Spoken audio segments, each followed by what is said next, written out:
এই গাছে ঝুলন্ত এই যে টসটসে খেজুরগুলো দেখা যাচ্ছে তা আমাদের দেশীয় কোনো খেজুরের জাত নয়। খেজুরের এই জাতটির নাম আজওয়া। এটি সৌদি খেজুরের জাত, আর তাই সৌদি খেজুরের এই ধরনের দৃশ্য বাংলাদেশিদের বাস্তবে সচক্ষে সাধারণত দেখা প্রায় অসম্ভব। আর এই অসম্ভবকে সম্ভব করেছেন আমাদের দেশের ময়মনসিংহ জেলার ভালুকা উপজেলার পাড়া গাঁওয়ের এই আব্দুল মোতালেব।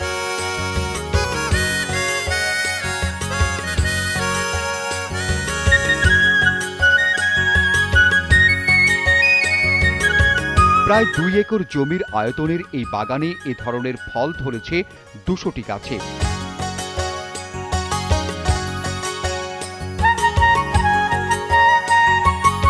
এক একটি খেজুরের কাঁধিতে 20 থেকে 25 কেজি পর্যন্ত খেজুর ধরেছে। আজওয়া জাত ছাড়াও এখানে আছে সুক্কারিয়া, আমবাগ, বকরি ইত্যাদি জাতের সৌদি খেজুর গাছ। তার সম্পূর্ণ বাগানটিতে চারাসহ সর্বমোট খেজুর গাছ আছে 8 থেকে 10,000। আব্দুল মোতালেব 1998 সালে কর্মের সন্ধানে তিনি সৌদি আরব গমন করেন। চাকরি পান এক ধনকুবেরের খুরমা বা খেজুর বাগানে। বাগানের পরিচর্যাকারী হিসেবে উদয়াস্ত পরিশ্রম করে মাথার ঘাম পায়ে ফেলেন তিনি। মরুভূমির প্রধান ফসল এই খুরমা বা খেজুর গাছের যত্ন নিতে নিতে তিনি ভাবেন বাংলার মাটি সোনার চেয়েও খাঁটি। বাংলার মাটিতে কেন এই ফসল ফলবে না, এ প্রশ্ন প্রতিদিন তাড়া করে আব্দুল মোতালেবকে। সৌদি আরব একটা খেজুর খাইছিলাম, ওদিন থেকে আমার ভাবনা চিন্তা ছিল যে স্বাদ লাগে সৌদি আরবের খেজুরি পাথর আর বালুর মাঝে, তাহলে আমাদের বাংলাদেশে 6 ঋতুর দেশ, যদি এই খেজুরটা আমি সৌদি আরবের খেজুরটা বাংলাদেশে বানাতে পারি তো ওই দিন সারা বাংলাদেশে আমার নামটাও থাকবে।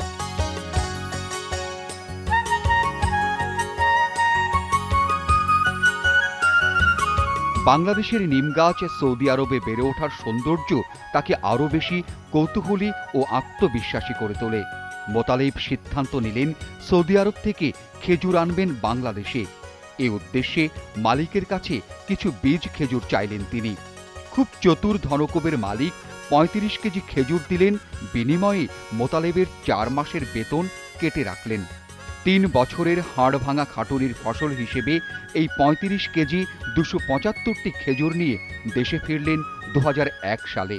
3000 রিয়ালে আমি যে টাকাটা বাড়িতে আনতাম ওটা নাই না, আমি 35 কেজি খেজুরের বীজ নিয়ে আসলাম। আসার পরে আমি বাড়িতে আনলাম, আমার বাড়িতে অনেক ঝগড়াঝাটি হয়েছে, রাগারাগি করছে, কিন্তু কেউ তো আর জানে না যে এটা খেজুর গাছ হবে, খেজুর বাগান হবো, যার জন্য আমার কাজ আমি করে গেছি। প্রবাস থেকে দেশে ফেরার পরে পরিবারের সবার প্রত্যাশা থাকে টাকা পয়সা, সোনা দানা কিংবা সুন্দর সুন্দর জামা কাপড় উপহার পাওয়া। এমন প্রত্যাশা ছিল মোতালেবের স্ত্রী মজিদা বেগমেরও। কিন্তু মোতালেব স্ত্রীর জন্য নিয়ে আসেন খেজুরের বিচি। খুব মর্মাহত হয়ে রেগে মোতালেবের স্ত্রী মজিদা বেগম পিতার বাড়ি চলে যায়। 3 বছর থাকে পরে বাড়িতে 35 কেজি খেজুর নিয়ে আসা পড়ছে। আইলে আপনার স্বর্ণ আনছে না, কোনো কিছু আনছে না, বাচ্চা কাচ্চাকে লেগা এইভাবেই আইসি। তো অনেকে বলছে যে খেজুর করার পরে যে বীজ আনছে পাগল। পাগল না থাকলে হ্যাঁ এই বাপের মাটিতে হ্যাঁ তা বুনতেছে আখ করতো, ফেরার বাগান করতো, অন্য ফসল করতো, এটা অনেকেই গালাগালি করছে অনেকেই। তারপর আমার মনটাও ভালো লাগছে না, এই ধরনের মানুষের কথাবার্তা কম। কিছুদিন পরে ফিরে আসেন মোতালেবের স্ত্রী। খেজুর খেয়ে বীজ লাগিয়ে দিলেন বসত বাড়ির আঙিনায়। কয়েকদিন পর বীজ থেকে বেরিয়ে এলো চারা। প্রথম মজিদা বেগম বাগান নিয়ে সন্দিহান ছিলেন। তারপর বিপুল উৎসাহে মোতালেবের পাশাপাশি এই বাগানের পরিচর্যা শুরু করেন। যে সময় আমার বিয়ে হয়েছে এই সময় ভাই একটা মাটির ঘর আসেন, আখ করতো, পেয়ারার বাগান করতো, কিছু আসেন না। 2 কেজি 3 কেজি চাইলে অন্য মানুষের কিনা খাইতাম, কিন্তু আল্লাহর রহমতে অনেক খেজুর ধরছি। মানুষ আই দেহে ভাল লাগে, মানুষের লোক কথাবার্তা কই, খেজুর ছিঁড়া দিতাছি, আবার বিক্রিও করতেছি। মরুভূমির কর্কর ও শুষ্ক জলবায়ু থেকে উর্বর ও নাতিশীতোষ্ণ জলবায়ুর বাংলার মাটিতে মাথা উঁচু করে দাঁড়ালো খেজুর গাছ। শুরু হলো সাহসী যাত্রা। ময়মনসিংহের ভালুকাস্থ পাড়া গাঁও গ্রামের এই সেই আঙিনা। খেজুরের চারা দিনে দিনে বৃদ্ধি পেয়ে রূপ নিয়েছে বাগানে। বিজ্ঞান প্রযুক্তির মাথাচাড়া উপেক্ষা করে আজকে একজন সাধারণ মানুষ একজন কৃষি বিজ্ঞানীর পদ আবিষ্কার করতে সক্ষম হয়েছে, সেই জন্য আমরা গর্বিত। আমরা বাংলাদেশিরা আসলেই প্রকৃতপক্ষে অলস নই। যে কোনো চিন্তা চেতনাকে বাস্তবায়ন করার চেষ্টা থাকলে সেটাকে বাস্তবায়ন করা যায়, যা নাকি সৌদি আরবের খেজুর বাগান বাংলাদেশে প্রতিষ্ঠিত হয়েছে খেজুর মোতালেবের মাধ্যমে। প্রথম পাড়াপড়শিরা আব্দুল মোতালেবকে পাগল বলে আখ্যায়িত করতেন। তাদের ধারণা ছিল সৌদি আরবের খেজুর কখনো বাংলাদেশের মাটিতে হতে পারে না। কেউ কেউ মোতালেবকে পাপী ও অপরাধী হিসেবেও মন্তব্য করলেন।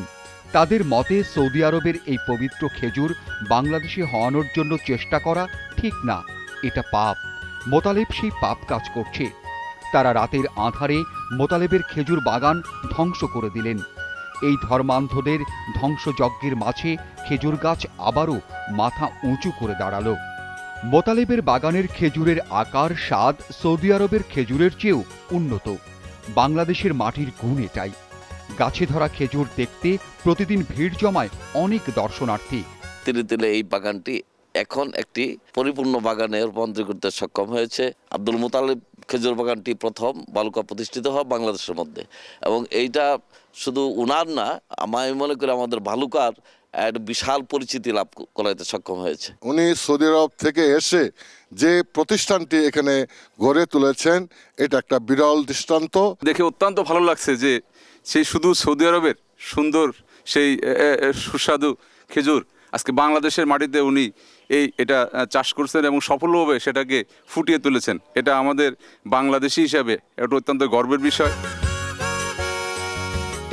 মোতালেব বাগানের চারপাশে দিয়েছেন উঁচু প্রাচীর, যাতে কোনো দুষ্টু ছেলে মেয়ে তার বাগানের ক্ষতি করতে না পারে।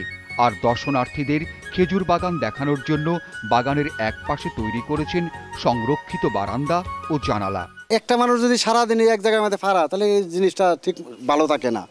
যার জন্য এই রাস্তাটা গেটটা গ্রিলটা করে দিয়েছি। মানুষ এই গ্রিলের দিক দিয়ে গাছটা দেখলো, খেজুরটা দেখলো, মানুষ হচ্ছে দেহারই প্রত্যাশা, কিন্তু এটা হাত দেওয়ার তো দরকার না, যার জন্য এটা আমি করে দিচ্ছি।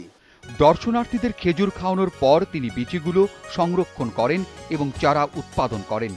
চারা বিক্রির অর্থ দিয়ে পরিবর্তন হচ্ছে তার আর্থিক অবস্থা, পরিবর্তন হচ্ছে তার জীবনযাত্রার মান। সেই পরিবর্তনের ছোঁয়া লেগেছে তার বসত বাড়িতে। কুড়ে ঘরের স্থলে এখন হয়েছে বিল্ডিং। বাড়ির সাথে তৈরি করেছেন মার্কেট। সারা বাংলাদেশে সরাই যাক, বাইরে বহু জায়গায় খেজুর হয়ে গেছে, বসুন্ধরা খেজুর হয়ে গেছে, কিশোরগঞ্জ খেজুর হয়ে গেছে, মাওনা খেজুর হয়ে গেছে। সরকার যদি আমাকে সার্বিক সহযোগিতা দিত, বাগানটা বাড়াইয়া, এরা চারা ফলন বাড়াইয়া, এটা রেটটা কমাই দিবার পাইতাম।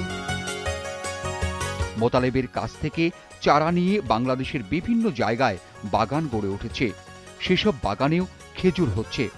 সৌদি আরবের এই খেজুর বাংলাদেশের মাটিতে জন্ম নিয়ে দেশীয় বাজারে আসবে, এই প্রত্যাশা এখন আমাদের।